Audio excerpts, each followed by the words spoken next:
Hello, everyone, and welcome back to the Be Unbound podcast. And I'm joined once again by Jonathan and Victoria. So I think we're getting into Hall of Fame territory with just the number of podcasts that we've had with the same three people. This is a Be Unbound podcast record. So I just want you guys, that's fantastic. I'm all about setting the records. I found that that's kind of the key to setting records. You have to get in the ground floor stuff, and then you can set all the early ones where it doesn't take nearly as much effort. It's not nearly as hard. So we definitely should claim this and enter it into the books. So. Exactly. Some power lifter was the first one to bench 100 pounds, and he set a record at that moment. So that's where we are. So this is great. Now, last week we talked a lot about community, how important it is, how to engage in community. And so I thought this week it would make sense to follow up with kind of the professional side of that, which is what a lot of people refer to as networking.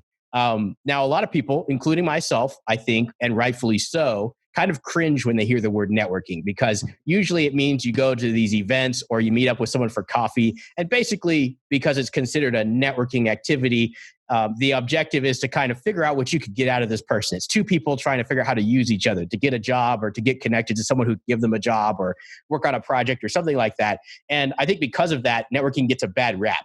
But at the same time, I think there's some benefits to it. There are right ways to do it. And so I think on this one, we'll probably start with Victoria, and then we'll move Jonathan. We'll have a little conversation. But the first thing that I kind of wanted to hear from everybody on was, how do you view networking at its worst and at its best? Yeah, that's a really solid question, Ben. I think you actually summed it up pretty well already. You talked about how people can tell, when you're just in it to get a job or to get something out of it yourself. And I think that's the core of networking at its worst, is when you're just in it to get something out of it for yourself. And the people you network with are surprisingly good at discerning the difference when you're interested in getting to know them as an individual and getting to know who they are and what they do, as opposed to just trying to use them to get something out of the relationship. So at its worst, I think networking is just trying to get something for yourself out of the relationship. And networking at its best would be genuinely connecting with people to learn about them, to learn about what they do. And then there can be a lot of benefits in addition to that. That doesn't mean that you can't be strategic about your relationships, but you can be strategic and genuine as opposed to strategic and just trying to get something out of it yourself. Absolutely. There's several things like this in life that, if it's visible, you've already lost. This sounds unrelated, but I'll hook it in a second here. But I read something interesting the other day about protective details. It's a strange rabbit trail I was going down. And basically, in the movies, protective details are the guys who grab all the guns and, have the shootout that save the guy at the end. And this person who was a longtime veteran in the protective services said, if your guns come out, you have failed on every level. Like that is the first beginning of what is going to be a catastrophic failure. It doesn't matter what happens after that, because your job is to never get that point. It's to have noticed that, to have gotten gotten your principal out of there way before that happens. And there's true for marketing as well, right? If you are marketed to, automatically the marketing failed, right? As soon as you detect, I'm being marketed to, as soon as you process your mind, they're marketing to me. As soon as that, it's done. You've lost 90% of what you're trying to do. I think networking is the exact same way. What is the worst aspect of networking? Anytime you think you're being networked, anytime that you think you're at a networking event, anytime that networking is identified as networking, it's a fail. From there on, it's just salvaging a train wreck. It's what you can get out of something that's already gone off the rails. What's the best type of networking? Anything that doesn't feel like networking, anything that you don't think is networking, but you're meeting people, that's where it's actually working the best. And it's so one of those kind of strange paradoxes. But as soon as you go, I think this is a network event, you might as well head to the door, because you've lost already. There's not much to win anymore. Yeah, I resonate with what both of y'all have said. And in fact, I think one of the folks that I know in politics, I think he put it best, is he calls them retail relationships. And basically it's like the relationships where you know somebody and you basically spend time with them just because you're assuming you're going to get something out of it professionally. And sometimes it's not that cut and dry. I think in politics, it's a little bit more common for it to be literally that cut and dry, where, people see a mutually beneficial relationship Or even it's a one-sided thing. One person thinks this guy's their friend, but the other person is really just using them. And so I think that's where networking is at its worst, is when essentially you're using somebody or you're being used by somebody, particularly when the other person thinks that the relationship is predicated on something else. At its best, I think that networking involves two people understanding that they work well together. I think even volunteer work is networking at its best. I mean, when I look back on even just where I built a lot of my professional relationships, it started with working for free because somebody needed free labor and I was willing to do it. And so I think that type of thing is like truly effective networking, where somebody's getting experience, somebody else is getting free labor. But in other words, it's that both people are very clear about what the dynamic of the relationship is, and both people are actually getting something legitimate out of it.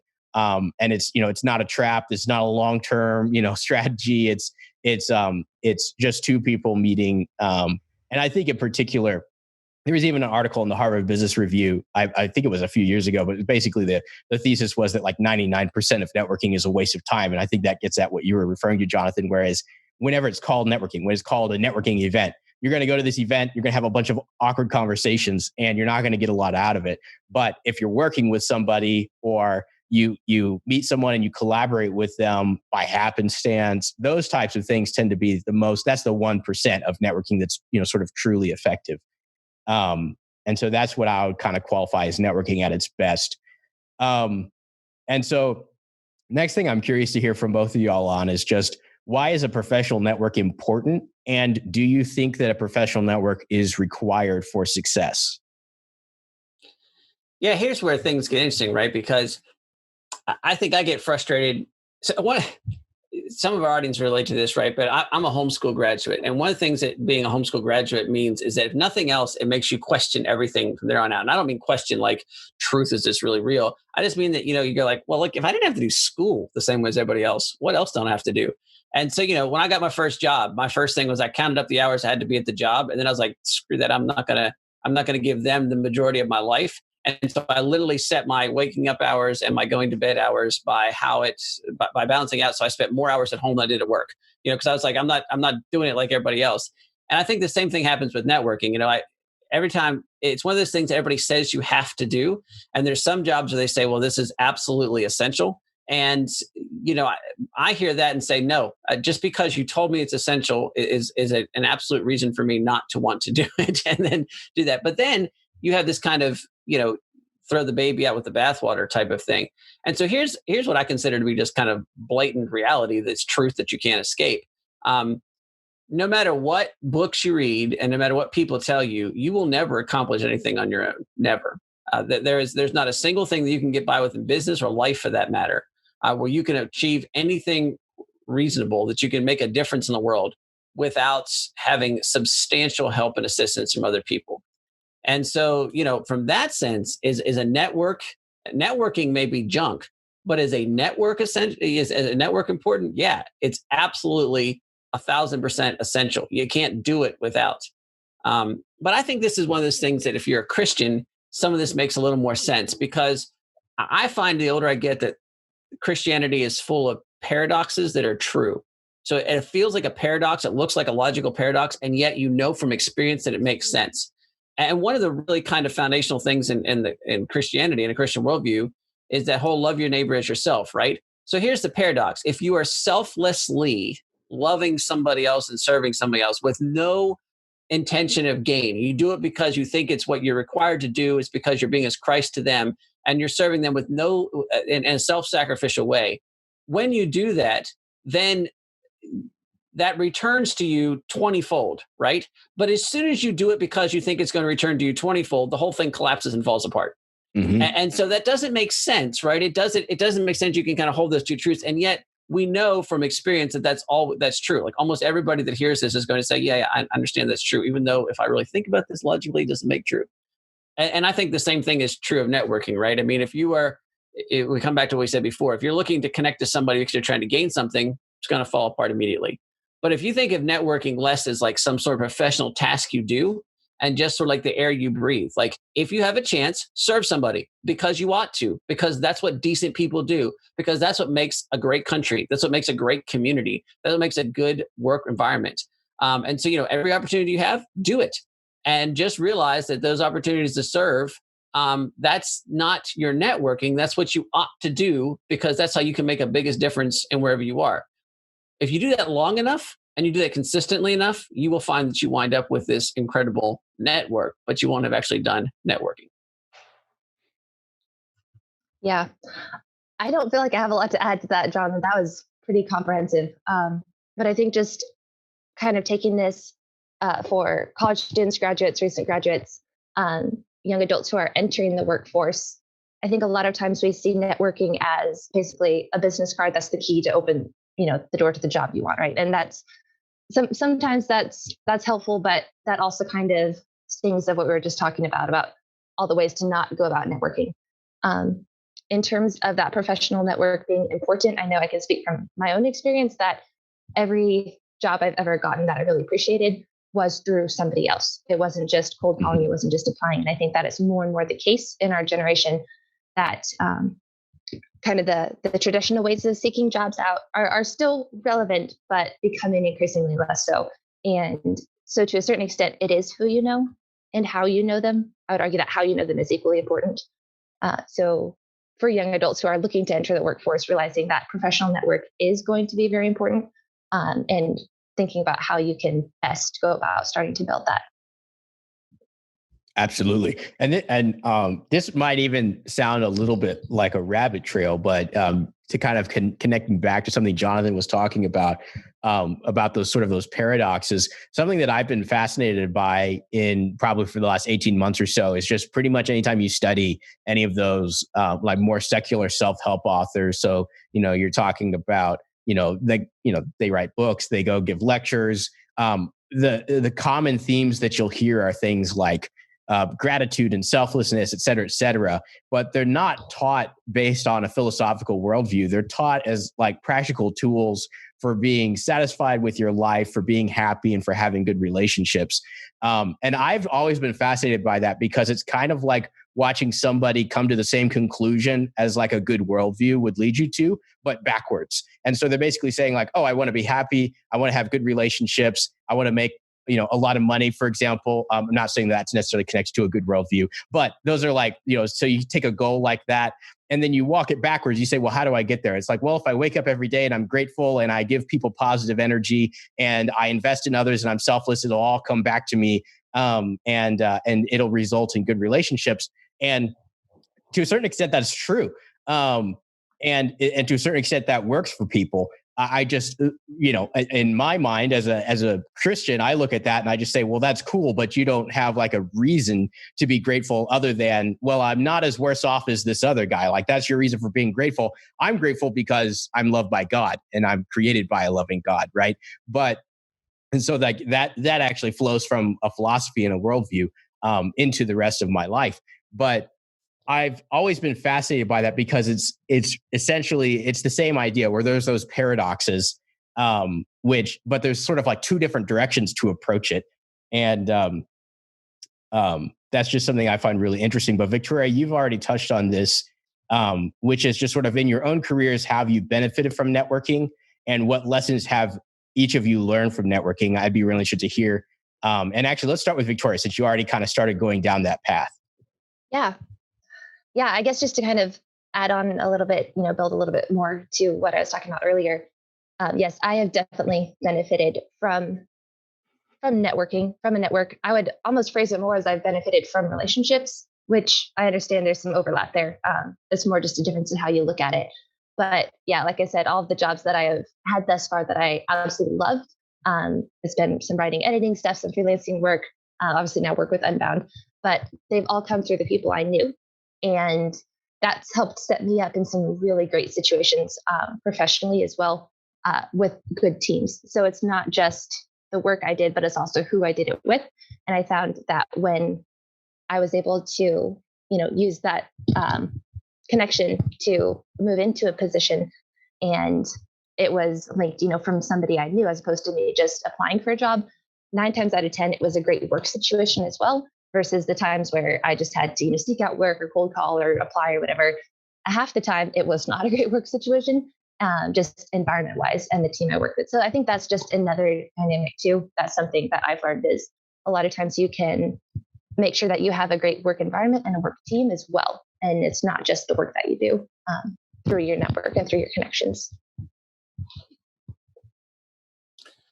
I think that this is, one of those things, there's lots of these things that come back to this way, where you ask this question, why? Why am I doing it? And what is the bigger purpose? And kind of take a little bit of time to ask those bigger questions. And for me, networking such as this is a little bit like that.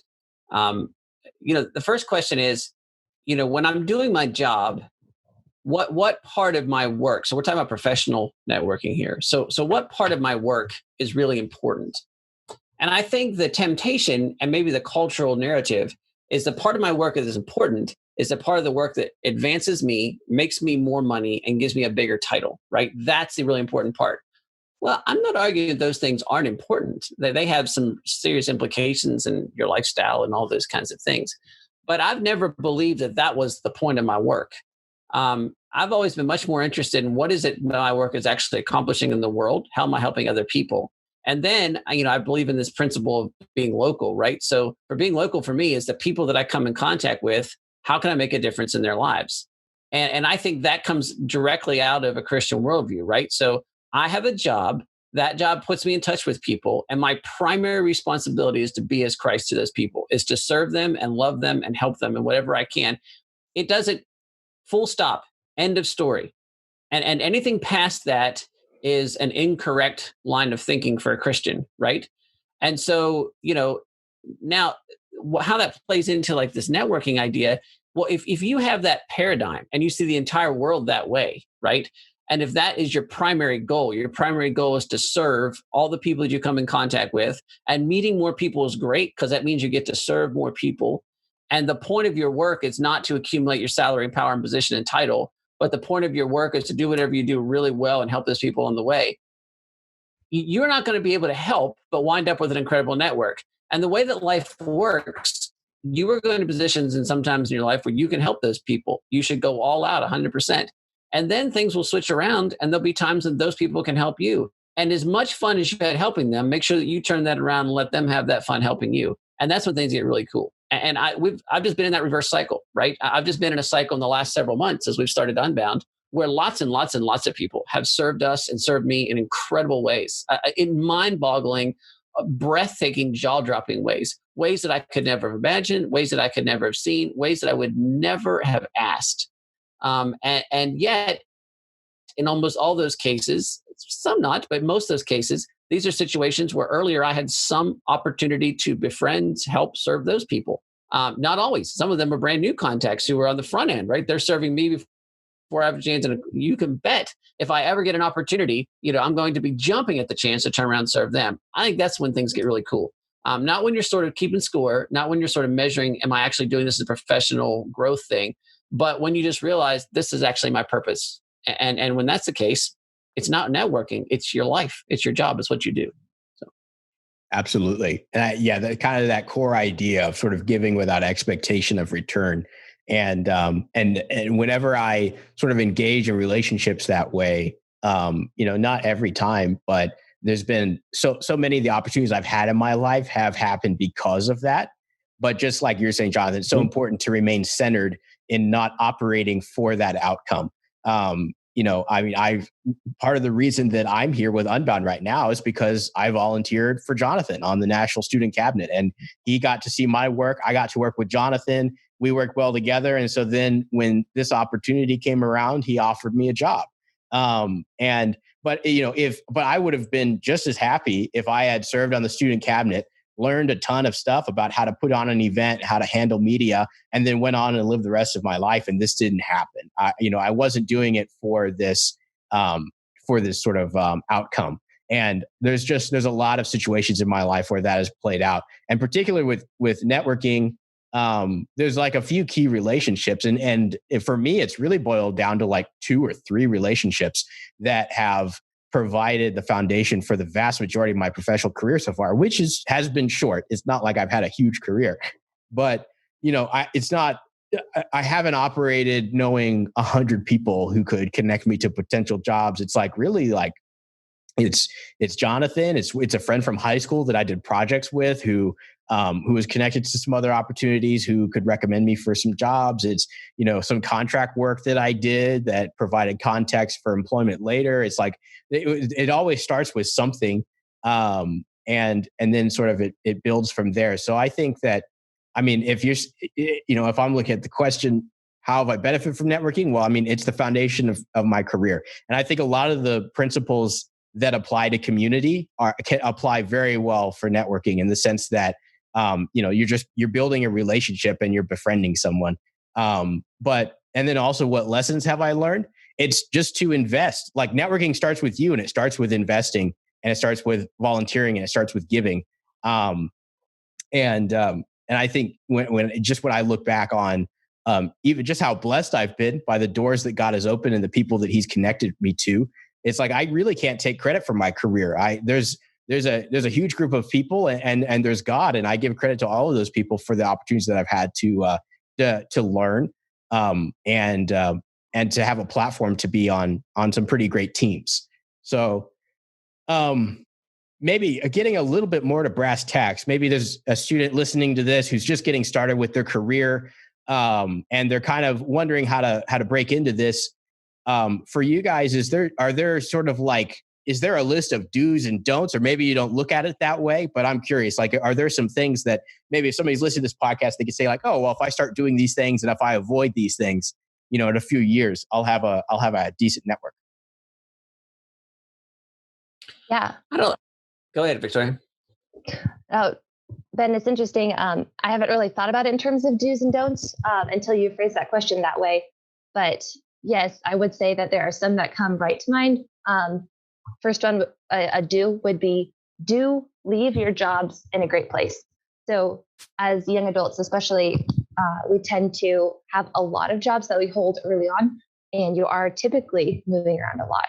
And so as you do that, make sure to leave each job in a better place than when you found it. And to the best of your ability, leave with great relationships, because those can benefit you down the road. And then in terms of don'ts, don't just stop with you. Like, a lot of times we look at networking as, how can I develop myself and how can I grow my own career and my own, professional network.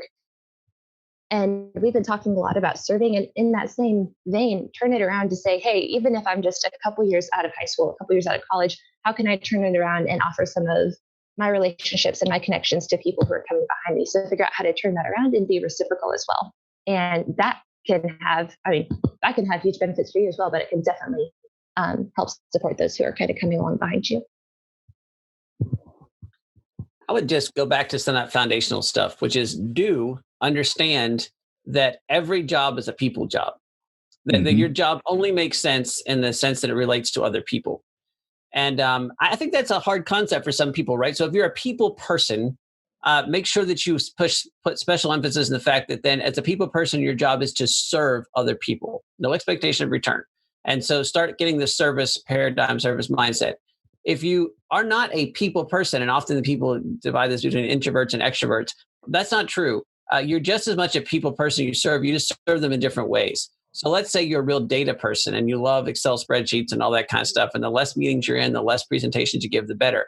That's fine. But you're building the data and you're working with those numbers because it benefits a person somehow. And so don't ever forget that. How can you serve that person better through the data you manipulate?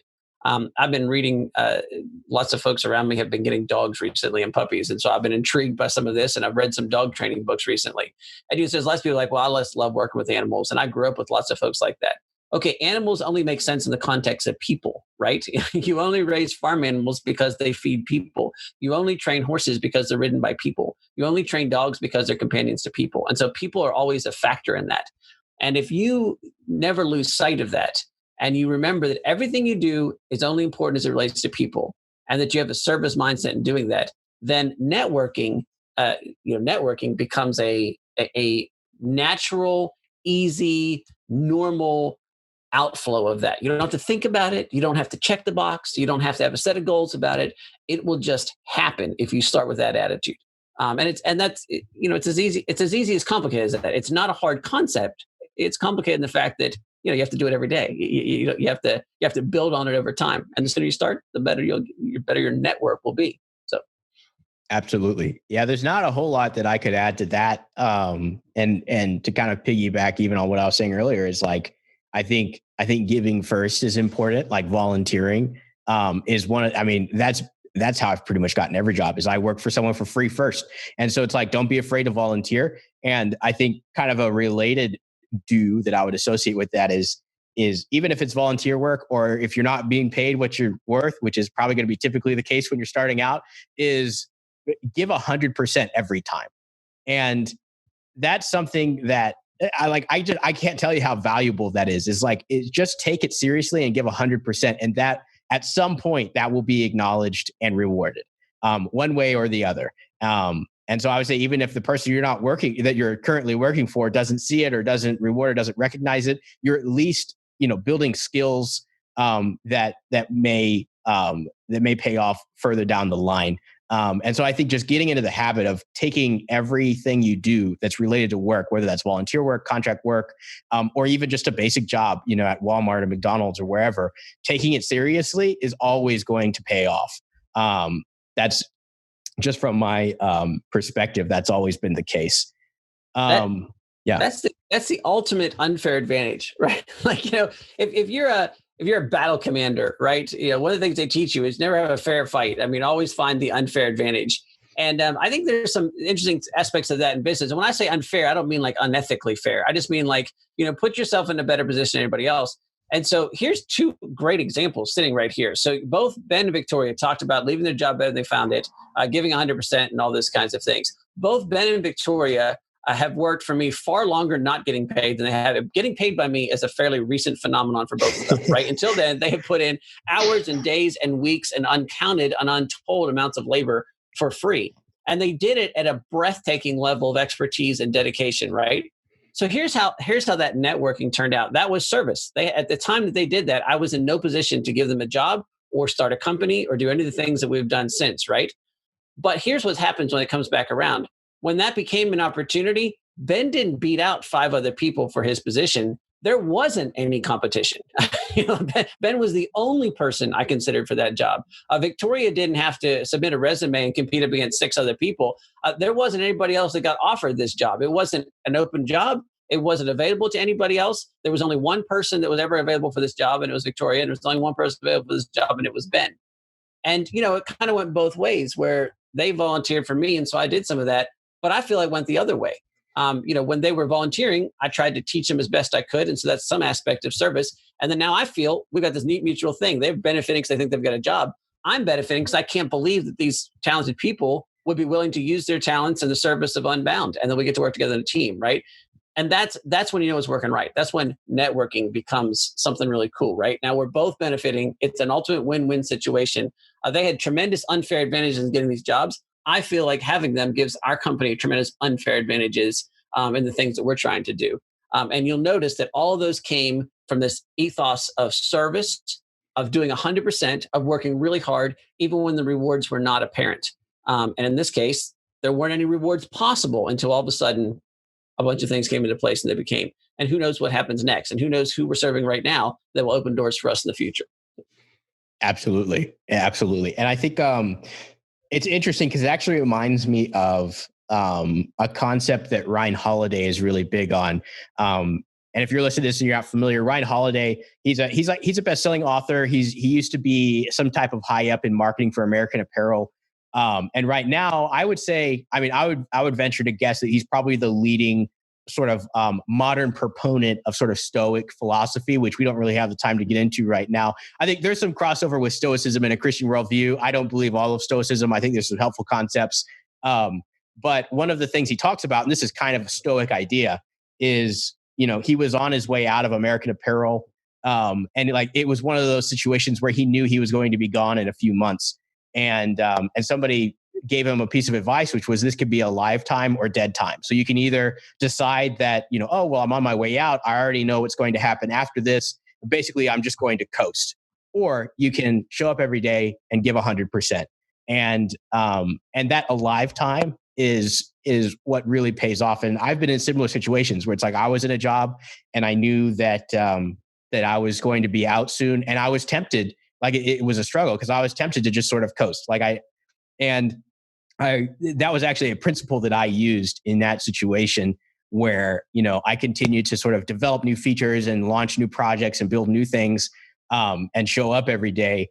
And that's in some ways, like there's already specific ways that I've seen that pay off, where the skill and the experience that I gained during that time that I could have been coasting has already benefited Unbound, like in my work here. And so, that would just be like sort of, just to double down on that piece of encouragement, which is just, give 100% and make every moment a lifetime instead of dead time. And so just to kind of cap off this discussion, which I think has been really good, I'd like to hear from both of you guys, and we'll start with Victoria once again, which is just, in your mind, is there a time that a student should start thinking about professional networking?